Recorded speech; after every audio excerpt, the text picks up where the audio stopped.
외국의 대중문화가 좀처럼 잘 침투하지 못하는 국가, 바로 인도입니다. 한국인들에겐 다소 낯설지만 인도는 자체의 문화 컨텐츠 생산 시스템이 공고하게 구축되어 있습니다. 인도의 발리우드는 세계에서 가장 많은 영화를 만들어내는 곳. 그래서 개인적으로는 인도에서 통하는 문화 컨텐츠라면 세계 그 어떤 곳에서도 통할 수 있다는 생각을 갖고 있습니다. 그런데 최근 인도 언론을 보면 꽤 많은 한류 관련 기사가 발행되는 것을 목격할 수 있습니다. 그 양은 물론 질도 함께 올라간 것을 느끼게 되는데요. 한류 자체를 긍정적 관점에서 바라보는 것은 과거나 지금이나 별반 다를 게 없지만 여기서 인도 내부의 한류를 바라보는 관점은 상당히 달라져 있습니다. 실제로 본 채널의 전신이었던 텍스트 채널에서는 2018년도에 발행된 인도 경제지 기사를 소개드린 적이 있었는데요. 당시에도 한류를 집중적으로 조명하는 기사들이 있었지만 당시의 기사들은 새로운 세계 트렌드 중 하나로 바라보는 측면이 강했습니다. 하지만 최근에 나오는 기사들을 보면 한류를 인도 전역의 현상으로 판단하는 기사들이 꽤 많이 보입니다. 오늘은 이러한 인도 언론의 최근 기사를 가져와 봤습니다. 그 제목은 한국이 문화 마케팅의 신인 이유.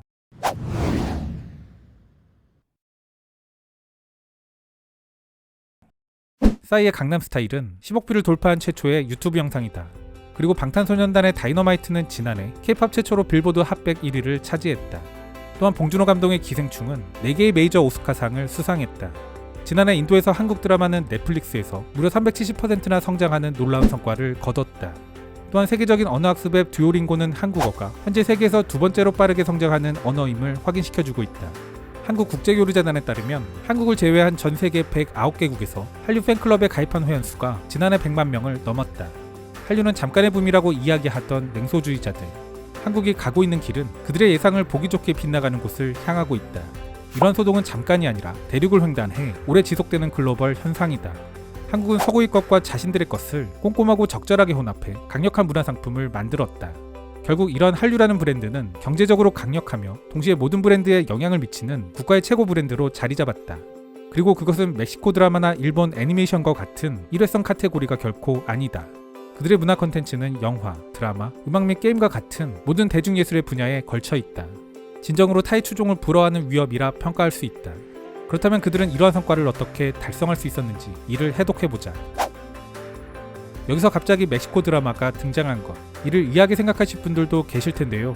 이는 중남미 지역에서 제작되는 드라마인 텔레노벨라를 상징하는 언급으로 판단하시면 되겠습니다. 막장적 요소가 있고 장편으로 제작되는 텔레노벨라는 세계적으로 마니아층이 형성되어 있는 장르입니다. 실제로 멕시코의 텔레비사는 이 텔레노벨라 제작으로 유명한 회사이기도 합니다. 예술 분야에서 한국의 영향력이 세계적으로 급격히 상승한 것은 달콤한 우연이 아니다. 다소 느리게 요리될 수는 있지만 복잡하게 설계된 전략이었다. 그들은 이 드라마를 완성시키기 위해 아낌없이 투자해왔다. 한국은 최근 2021년 블룸버그 혁신지수에서 1위를 차지한 국가. 한국은 독창성을 지원하기 위해 대중문화에 대해 세계의 다른 그 어떤 국가보다 훨씬 더 많은 것을 이해하고 있다. 그러한 이해를 바탕으로 지원하며 더 많은 노력을 기울인다. 실제로 한국의 2020년 예산을 살펴보면 문화 분야에서 역사상 가장 큰 금액을 할당했음을 확인할 수 있다.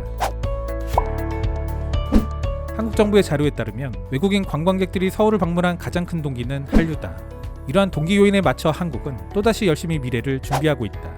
한국 정부는 한류에서 영감을 받은 테마파크인 K컬처 밸리를 2024년에 완공할 예정으로 이에 120억 달러를 투자하고 있다. 여기에는 영화 스튜디오 및 갤러리, 레스토랑, 라이브 음악 콘서트장, 한국 연예인 상품을 판매하는 쇼핑몰 등이 들어설 예정이다. 아일랜드와 뉴질랜드 관광청은 왕자의 게임과 반지의 제왕 촬영 장소에 대한 국가적 홍보를 위해 노력해왔다. 그러나 한국은 촬영 장소만을 홍보하는 방식이 아니라 여기에 자체 개발한 한류 체험 프로그램을 접목한 더 발전된 형태다. 여기 한국이 대외적으로 홍보하는 것은 K-팝, K-뷰티, 패션, 음식 등 훨씬 더 다양한 분야들이다. 이 분야의 승리자는 한국인 것이다. 그들은 또한 국가 자금을 국내 스타트업에 투자하는 매우 보기 드문 현대 국가 중 하나다. 또한 구체적인 문화 상품은 기업이 만들어내지만 한류라는 단일한 브랜드는 국가가 전략적 관점에서 홍보하는 국가다. 한국의 해외 문화 홍보는 2020년 8월 현재 한류 홍보를 위해 아프리카, 아시아 태평양 지역, 유럽, 미국 등 28개 국가에 32개의 한국 문화원을 설립했다. 한편 올 1월 인도에서는 놀라운 일이 발생했다. 바로 600석 규모의 온라인 한국어 취미 수업이 지원창을 연 지 단 2분 만에 모두 차버린 것이다. 한국의 국가 전략을 모방하고자 하는 모든 국가들은 그들의 누적된 접근 방식이 얼마나 체계적이고 잘 계획되어 있는지 메모해야 할 것이다. 수십억 달러 규모의 기업들과 함께 국가의 문화 전략을 유기적으로 조직한 국가가 얼마나 되는지 알고 있는가? 한국의 문체부는 한류의 영향력을 더욱 확산시키기 위해 한국 문화계의 주요 인물 19명이 참여하는 자문위원회를 구성했다. 그리고 이후 한국방송협회와 함께 개별 기업들이 이끄는 한류를 측면 지원하기 위해 태스크포스 팀을 출범시켰다. 파도를 쓰나미로 만들려는 그들의 노력이 얼마나 많은 부분에서 고려되고 있는지는 문체부의 조직적 기교와 깊이를 통해 쉽게 알 수 있다. 국가의 문화수출 산업을 전담하는 여러 부서 중 하나인 컨텐츠 정책국. 그들은 문화산업 정책과 영화, 영상, 컨텐츠, 게임, 음악을 비롯한 대중문화 산업과 패션, 엔터테인먼트, 만화 등을 다루고 있으며 최근에는 이를 더욱 세분화시켜 지원의 사각지대를 줄이려 노력하고 있다. 코리아 헤럴드에 따르면 한국은 한류의 경영 환경에 대한 연구를 바탕으로 새로운 시대에 맞게 새로운 목표를 세웠다. 바로 한류 컨텐츠의 다변화, 한류 컨텐츠를 통한 연관 산업 육성 등이 그것이다. 한국은 국내에서 자란 뿌리와 재능을 무시하지 않으며 이를 전세계화 있는 것의 중요성을 잘 알고 있다.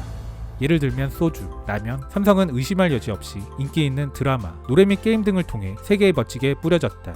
그들은 자신들의 문화와 상품들을 컨텐츠에 잘 녹여낸다. 일본이나 중국의 인기 드라마 등에서는 거의 볼 수 없는 것들이다. 한국인들은 집에 들어가기 전에 항상 신발을 벗어야 하며 술을 마시면서는 윗사람을 존중해야 한다. 그들은 이러한 요소들을 드라마에 재치있게 잘 녹여낸다. 또한 주말에 먹는 프라이드 치킨, 회사의 회식씬에 등장하는 소주와 삼겹살이 등장하는 식당. 시청자들은 이에 놀라진 않지만 흥미롭게 바라보며 결과적으로 이는 한국의 문화와 브랜드에 집중하게 만든다. K월드의 팬들은 한국에 가본 적이 없다 하더라도 한국의 커피 브랜드 달콤 커피를 알고 있다. 스킨케어 브랜드 마녀공장과 속옷 브랜드 비비안은 사랑의 불시착을 통해, LED 마스크는 더킹 영혼의 군주를 통해 알게 되었다. 그렇다면 잠재적으로 1조 달러로 추정되는 이 산업의 기반은 어디서 오는 것일까? 이는 한국인들 스스로가 갖고 있는 자국의 문화적 역량에 대한 자부심이다. 당신이 비영어권 국가 출신이고 당신의 예술에 대해 세계와 이야기를 나눠야 할 때 당신은 영어로 말해야 할까? 아니면 많은 한국의 연예인들처럼 언어를 알고 있다 하더라도 계속해서 모국어로 자랑스럽게 계속해야 할까? 그들은 그들 문화의 독점성과 접근성을 교환하지 않는다. 진정으로 믿고 사랑하는 것을 팔아야 할 때 이를 정말로 팔아버릴 필요는 없지 않은가? 사실 기사를 보면서 우리가 잘하는 부분들에 대한 높은 평가는 고맙게 느껴지면서도 그들이 좋게 평가한 부분을 제대로 실행하고 있는가는 다시 생각해보게 됩니다. 최근 큰 파장을 불러온 SBS의 조선구마사. 이 논란의 가장 큰 중심은 역사 왜곡이지만 여기에 중국풍 의상과 월병이 등장한 것은 분노의 크기를 키운 요소였습니다. 한국은 문화상품을 팔아도 영혼까지 팔지는 않는다. 이것이 오늘 기사에서 한류를 높이 평가하며 한 핵심 언급입니다. 하지만 그 영혼까지 판 사례가 조선구마사 사건인 것 같아 한편으론 씁쓸하게 다가오기도 합니다. 이에 대해 혹자는 판타지는 판타지일 뿐, 이를 대중검열이라 비판하는 사람들도 있습니다. 저 역시 다른 사건이었다면 대중검열이 가져오는 해악을 더 우려했을지 모르겠습니다. 하지만 이는 중국의 문화동북 공정의 흐름을 한국 사회의 집단지성이 정확히 캐치해내 문제 제기를 한 것이 아닐까. 그리고 이를 합리적이라 받아들였기 때문에 그 분노의 크기가 커진 것은 아닐까. 저는 그렇게 판단합니다. 중국 언론, 특히 환구시보나 그것의 영문판인 글로벌타임즈를 모니터링하다 보면 국내 언론이 미처 다 소개하지 못한 한국 문화에 대한 수많은 태클성 기사들이 넘쳐납니다. 저는 이러한 기사의 발행 빈도가 최근에 더 늘어나고 있음을 체감하고 있습니다. 그런데 조선구마사에 대해 분노하시는 분들이 많으시겠지만 한편으로 달리 보면 적절한 타이밍에 잘 터졌다는 생각도 하게 됩니다. 대중문화 분야에서의 중국 자본에 대한 경계 수위는 분명 확실하게 높아진 계기가 될 것으로 보입니다.